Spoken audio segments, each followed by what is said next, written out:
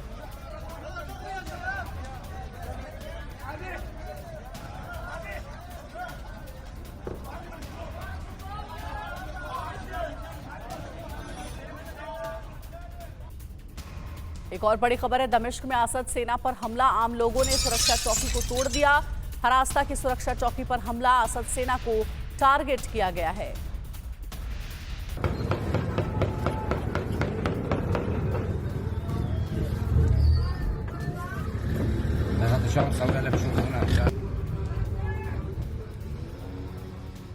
Syria में विद्रोही गुट लगातार बशर सरकार पर हावी होते जा रहे हैं। कई इलाकों से सेना कंट्रोल खोती जा रही है। पिछले 10 दिन में 6 प्रांतों का 80% से ज्यादा हिस्से पर विद्रोही गुटों ने कब्जा कर लिया है। बशर सेना के सामने बड़ा चैलेंज है कि वो एक साथ कई मोर्चों पर कैसे लड़े, क्योंकि कई विद्रोही गुट गुरिल्ला युद्ध नीति से हमला कर रहे हैं। अभी तक उत्तर में HTS सक्रिय था, जबकि अब दक्षिण में भी विद्रोही संगठन ने मोर्चा संभाल लिया है, जो बेहद प्लानिंग के साथ आगे बढ़ रहा है। विद्रोही अब दमिश्क के कब्जे के करीब है।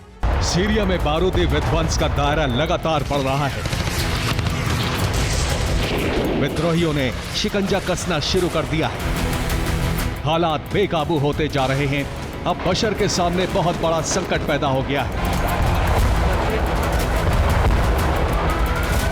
सीरिया में उत्तर से हयात तहरीर अल शाम के विद्रोही आगे बढ़ रहे हैं, जबकि फ्री सीरिया आर्मी यानी FSA ने दक्षिण से मोर्चा खोल दिया है। FSA कमांडर रियद अल असद ने ऐलान कर दिया है कि उसके टारगेट पर भी दमिश्क है, यानी दमिश्क की घेराबंदी हो चुकी है। बस अब आखिरी प्रहार के बाद दमिश्क में भी विद्रोहियों का कब्जा हो जाएगा।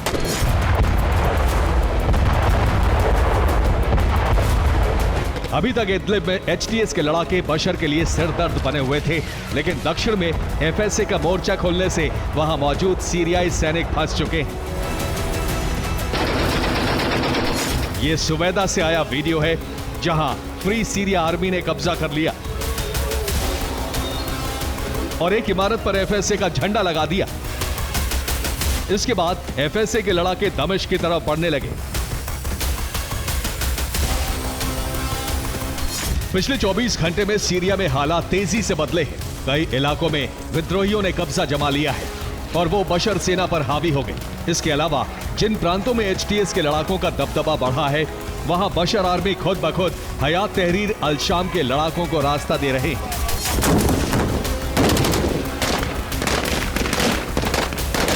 जिन इलाकों में विद्रोहियों का कब्जा हुआ है, वहां से जश्न की तस्वीरें भी आ रही हैं, जैसे बशर के शासन का अंत माना जा रहा है। ये सुवेदा से आई तस्वीरें हैं, जहां विद्रोहियों ने कब्जा कर लिया। इस प्रशासनिक इमारत में कब्जा करने के बाद वहां लगी बशर की प्रतिमा पर जूते रखकर जीत का जश्न मनाया। इसके अलावा वहां रखा खाना भी खाया। दारा में विद्रोहियों ने कब्जा कर लिया। दारा में HTS के साथ द्रूज विद्रोही भी साथ आ गए हैं। इस वीडियो में द्रूज विद्रोही जश्न मनाते दिख रहे हैं। उन्होंने असॉल्ट राइफल लेकर जोर जोर से चिल्लाकर जीत का ऐलान किया। इस दौरान वहां लगी बशर की तस्वीर भी तोड़ डाली।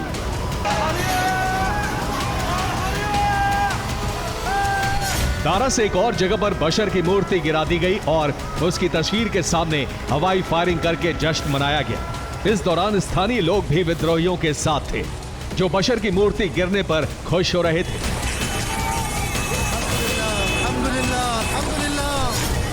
दारा और सुवेदा पर विद्रोहियों का कब्जा होने के बाद सीरियाई सैनिक वहां से भागने लगे।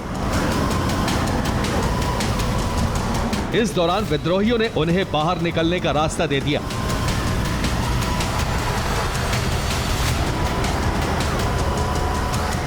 ये असद की आर्मी की तस्वीरें हैं। 8वीं ब्रिगेड के सैनिक दारा से दमिश्क की तरफ तेजी से जा रहे हैं, जिससे दमिश्क को बचाया जा सके।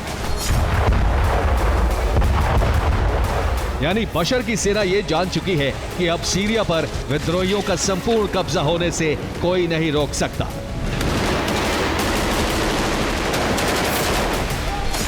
अब दमिश्क घिर चुका है, क्योंकि एक तरफ अलेप्पो के कब्जे के बाद से विद्रोहियों ने हमा में भी कब्जा कर लिया है, दूसरी तरफ होम्स में भीषण जंग जारी है, जबकि दारा पर भी कब्जा हो चुका है। यानी अब दमिश्क की तरफ दोनों तरफ से लड़ाके बढ़ रहे हैं। दारा और दमिश्क के बीच 90 किलोमीटर की दूरी है, जहां तेजी से एफएसए के लड़ाके दमिश्क की तरफ बढ़ रहे हैं।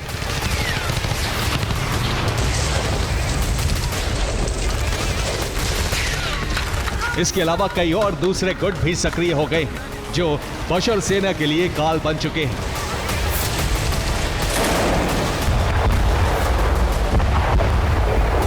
इस वक्त सीरिया में छोटे बड़े मिलाकर 7-8 विद्रोही गुट दमिश्क पर कब्जे की तैयारी में हैं।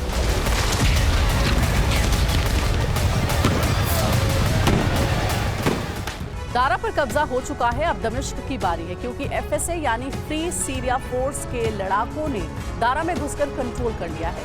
वहां आर्मी कमांड सेंटर के बाहर लगी बशर की प्रतिमा तोड़ डाली है और हवा में फायरिंग करते हुए कमांड सेंटर में जा घुसे। फायरिंग करना उनके जश्न का तरीका था कि वो अब दारा से बशर के सैनिकों को भगा चुके हैं। इस दौरान कमांडर सेंटर की इमारत में आग लगा दी गई और 80% दारा को पूरी तरह से अपने कब्जे में ले लिया। इसके बाद सीरियाई सैनिकों ने मैदान छोड़ दिया और दमिश्क की तरफ भाग निकले। अब फ्री सीरिया फोर्स के विद्रोही लड़ाके भी दमिश्क की तरफ बढ़ रहे हैं। इस दौरान बशर सरकार से जुड़ी हर पहचान को मिटा रहे हैं। फ्री सीरिया आर्मी एक मॉडस ऑपरेंडी के तहत आगे बढ़ रही है। दरअसल फ्री सीरियन आर्मी में कई विद्रोही बशर सेना में रह चुके हैं, इसलिए प्लानिंग ठीक सीरियाई आर्मी की तरह हो रही है, बल्कि उनसे 2 कदम आगे।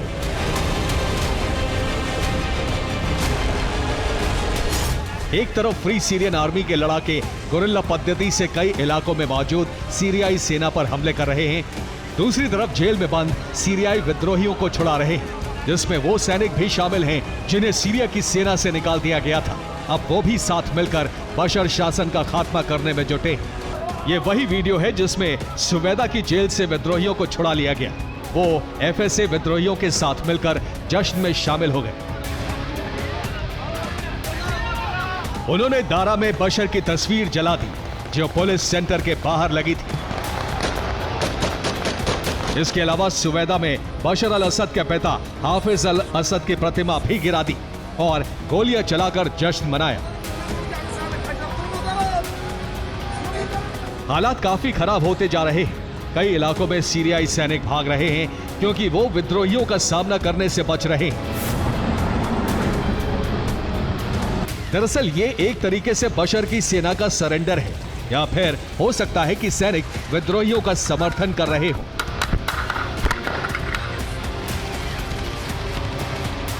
इसी वजह से सीरिया जॉर्डन बॉर्डर पर सीरियाई सेना ने नियंत्रण खुद विद्रोहियों को सौंप दिया। अब वहां बॉर्डर सील हो चुका है। विद्रोहियों ने बॉर्डर पर रखे हथियारों और कमांड सेंटर पर भी कब्जा जमा लिया है।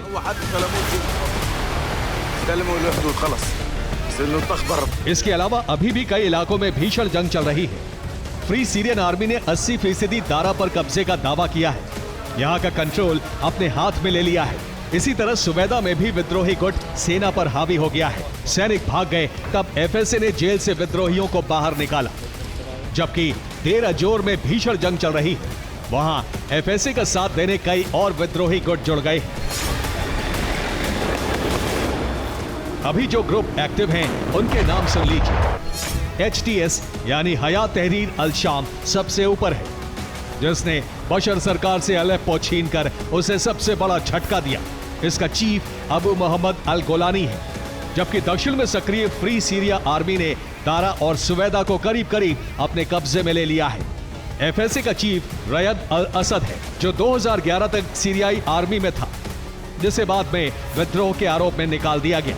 तीसरा ग्रुप एक्टिव है जबल अल अरब, जिसके लड़ाकों ने एफएसए के साथ मिलकर लड़ने का ऐलान कर दिया है।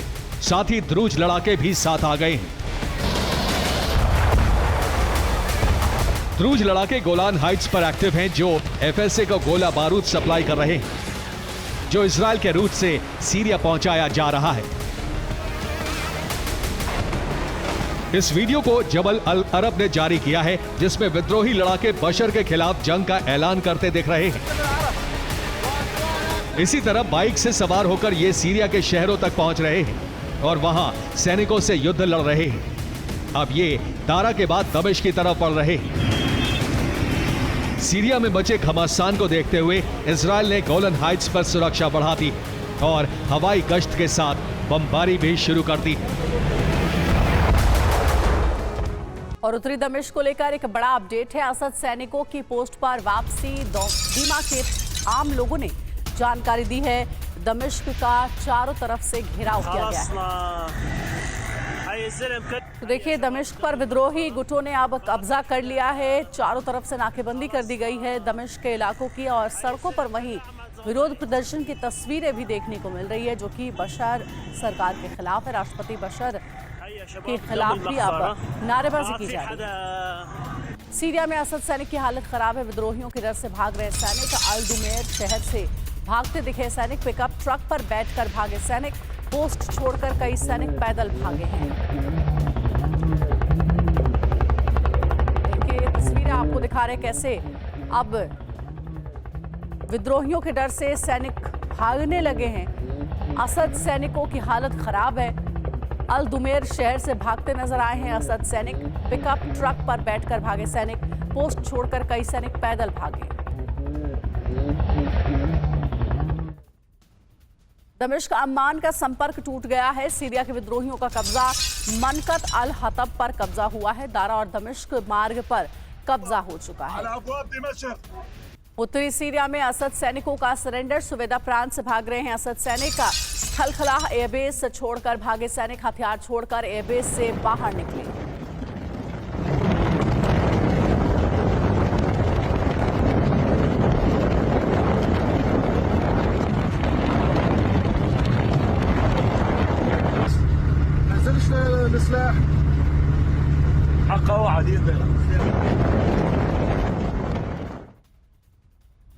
और वहीं दमिश्क में आम लोगों का जश्न भी शुरू हो गया है। असद शासन के पतन का ऐलान। इरबिन में लोगों ने इस बात का जश्न मनाया है। विद्रोहियों को देखकर मनाया है जश्न।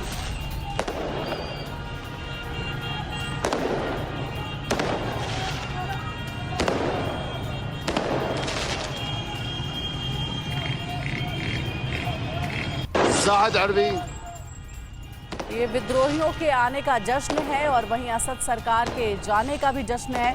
असद शासन के पतन का ऐलान होते ही इरबिन में लोगों ने जश्न मनाया है। विद्रोहियों को देखकर मनाया जश्न।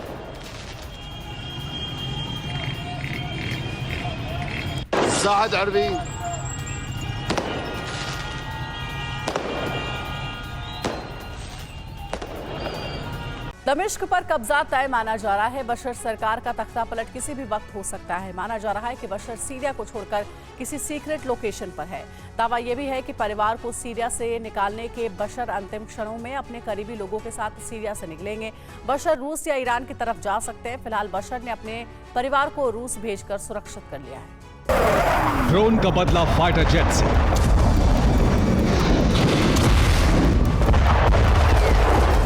रॉकेट का बदला ग्लाइड बम से। लड़ाकों के खिलाफ रूसी सेना का इस्तेमाल। लेकिन इतना सब कुछ करने के बाद भी विद्रोहियों का रास्ता नहीं रोका जा सका। अब सवाल है कि बशर क्या करेंगे? अपनी जान बचाएंगे या फिर आखिरी सांस तक विद्रोह दबाने की कोशिश करेंगे? रूस ईरान से पूरी मदद मिलने के बावजूद विद्रोहियों का दमन नहीं हो सका और सीरिया की राजधानी दमिश्क पर भी ड्रोन हमले की शुरुआत हो चुकी है।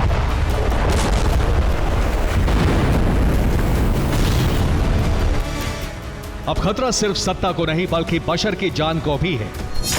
बशर को टारगेट करके ड्रोन हमले शुरू हो गए हैं। बशर को सीक्रेट बंकर में शिफ्ट करना पड़ा है। दमिश्क में लगातार धमाके गूंज रहे हैं।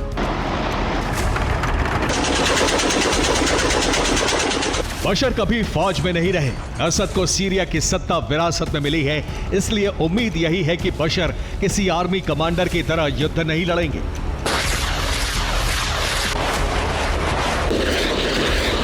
बशर क्या करने वाले हैं, इसके संकेत मिल चुके हैं। बशर ने अपनी पत्नी और बच्चों को रूस भेज दिया है। बशर के परिवार के कुछ सदस्य यूएई चले गए हैं। बशर से जुड़े तमाम लोग देश छोड़ने की तैयारी में है। जाहिर हो रहा है कि बशर खुद देश छोड़ने से पहले अपने परिवार को सुरक्षित ठिकानों पर पहुंचा रहे हैं।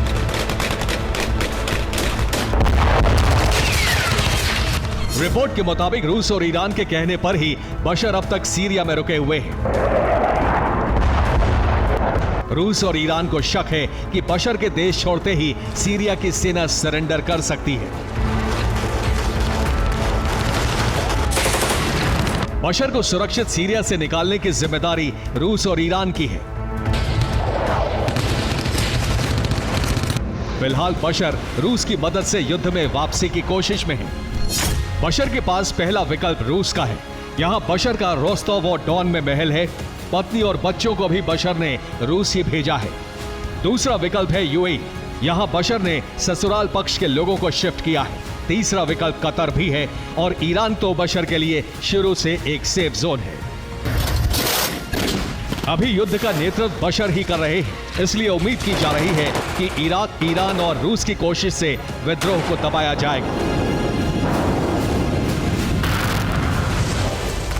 लेकिन सीरिया में रहते हुए भी अब बशर सीक्रेट लोकेशन पर हैं, क्योंकि दमिश्क के सबसे मुख्य इलाके में हमलों की शुरुआत हो चुकी है।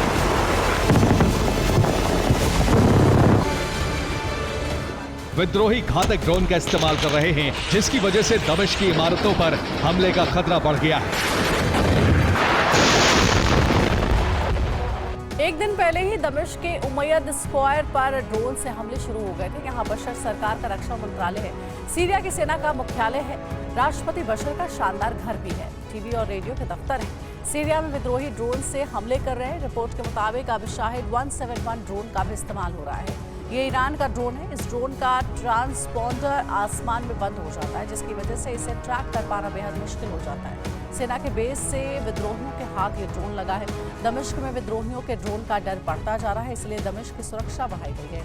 इमारतों पर स्नाइपर तैनात किए गए हैं। स्नाइपर गन से ड्रोन पर निशाना लगाया जाएगा। बशर के लिए सबसे अधिक डर की बात यही है कि विद्रोही अब बहुत दूर से भी हमला करने में सक्षम हैं।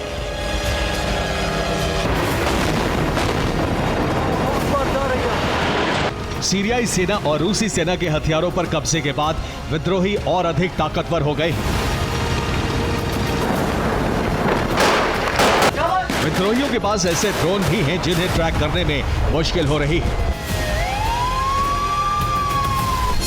दमिश्क पर हमले के बाद चीन ने अपने राजनयिकों को वापस बुला लिया है।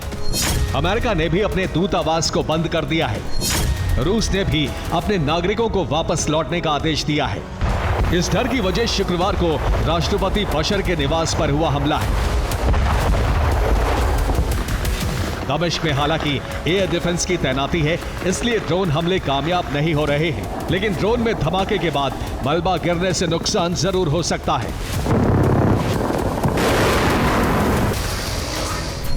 विद्रोहियों का मकसद अब दमिश्क पर संपूर्ण कब्जा करना है। राष्ट्रपति भवन और मंत्रालयों पर कब्जा करना है। सीरिया में नई सरकार की स्थापना करना है। ऐसे में जाहिर है कि विद्रोही या तो बशर की हत्या कर देंगे या फिर उन्हें बंदी बना लेंगे। दमिश्क में कब्जे के बाद बशर के लिए हवा के रास्ते निकलना मुश्किल हो सकता है।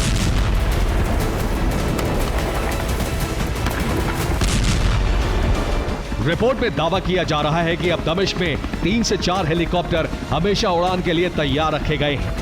दावा किया जा रहा है कि बशर का आखिरी फैसला सेना प्रमुख के कहने पर होगा। ईरान और रूस की एजेंसियां भी फैसले ले सकती हैं। बशर को रूस की एरोस्पेस फोर्स से मदद मिल सकती है। फिलहाल पूरी कोशिश दमिश्क को कब्जे से बचाने की है। ईरान और रूस में इसके लिए रणनीति तैयार हो रही है। लेकिन रूस खुद यूक्रेन युद्ध में उलझा है, इसलिए सीरिया में सैनिकों को भेज पाना मुश्किल हो रहा है।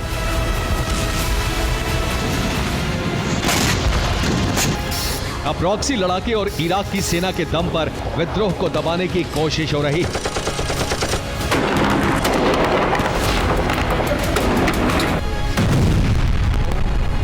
कामयाबी नहीं मिली तो बशर को हमेशा विदेश में दूसरे देश की मेहरबानी पर जिंदगी बितानी होगी।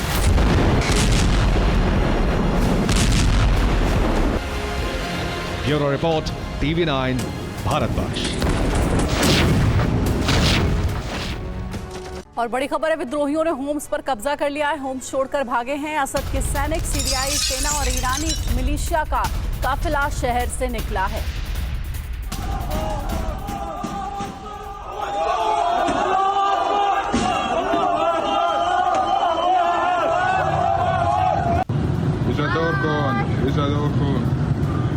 अल्लाह माकुम, अल्लाह मा माकुम।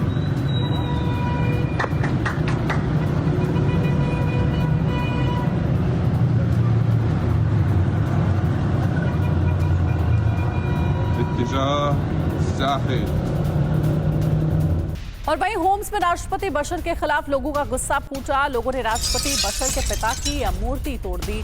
सीढ़ी लगाकर मूर्ति पर चढ़े हैं लोग। चौराहे पर लगी मूर्ति को तोड़ा गया है।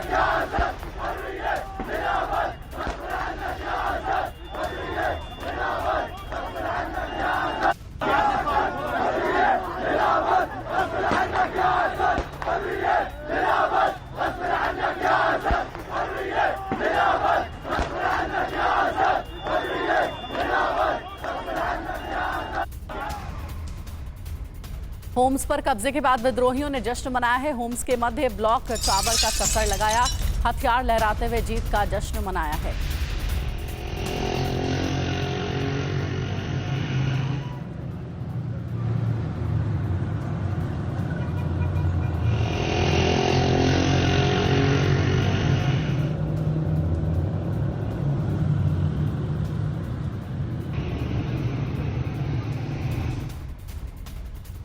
और होम्स से भागते दिखे असद की सेना का एक और वीडियो वायरल हो रहा है। होम्स के असद का शासन खत्म हुआ। विद्रोहियों की जीत पर लोगों ने खुशी मनाई है।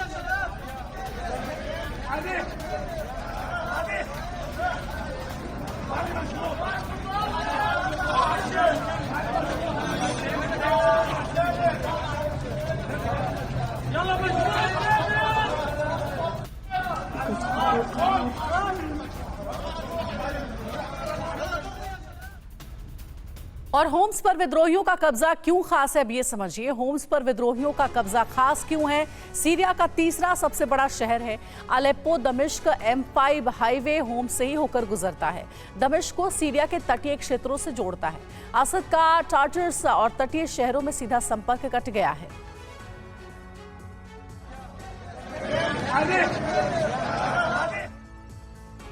और असद सेना ने हथियार डिपो उड़ाया। दमिश्क छोड़ने से पहले हथियार डिपो को उड़ा दिया गया। अल किस्वा हथियार डिपो को उड़ाया गया है। बाहरी दमिश्क में था हथियार डिपो।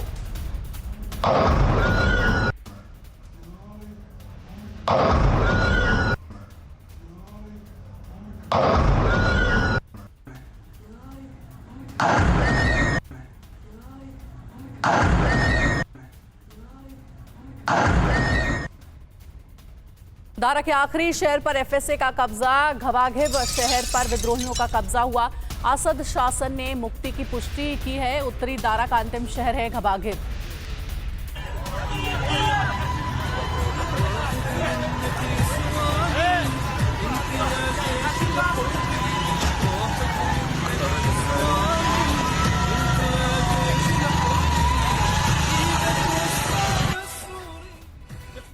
और वहीं दमिश्क में आम लोगों का जश्न भी शुरू हो गया है। असद शासन के पतन का ऐलान और इरबिल में लोगों ने जश्न मनाया है। विद्रोहियों को देख करके आम लोगों ने जश्न मनाया है।